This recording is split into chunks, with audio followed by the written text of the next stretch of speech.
Hey everyone, it's Meredith, Expanded Food and Nutrition Education Program Educator here in Guilford County. Today I'll be walking you through storage and preparation of Napa cabbage, as well as sharing one of my favorite recipes featuring this bright leafy green. You'll want to store your Napa cabbage in the refrigerator in a high humidity produce drawer. This will keep the cabbage fresh and help prevent wilting. Your Napa cabbage will stay fresh in the refrigerator for a few days.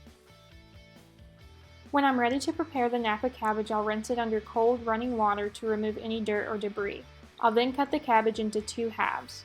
I like to rinse it again after it's cut to get in between the leaves.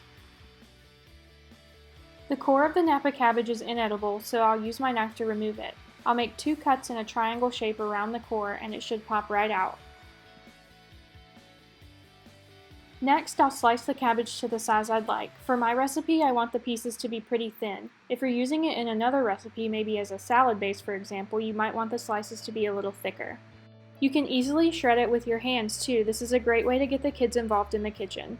Now I'm ready to start cooking. I'm going to make a simple stir fry with my cabbage. I have a little olive oil in a pan on medium heat and I'll add a chopped onion.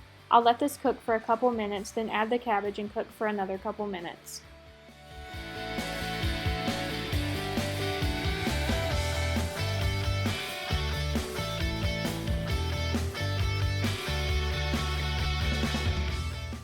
When the cabbage begins to wilt, I'll add 2 tablespoons of low-sodium soy sauce and 1 clove of dried minced garlic. I'll let those flavors combine for about another minute.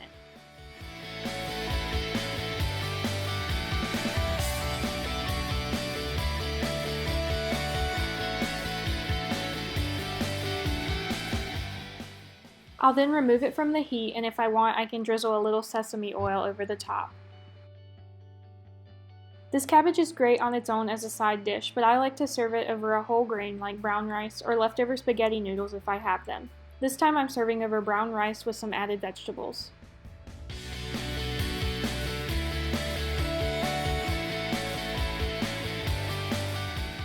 Napa cabbage and all its cruciferous cousins are great sources of vitamins and minerals like folate, vitamin K, and fiber. It's nutrient dense but not energy dense, so it will give us vital nutrition without too many extra calories.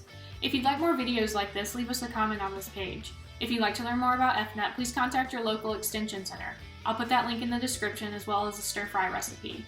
Let us know how you like to prepare Napa cabbage. Until next time!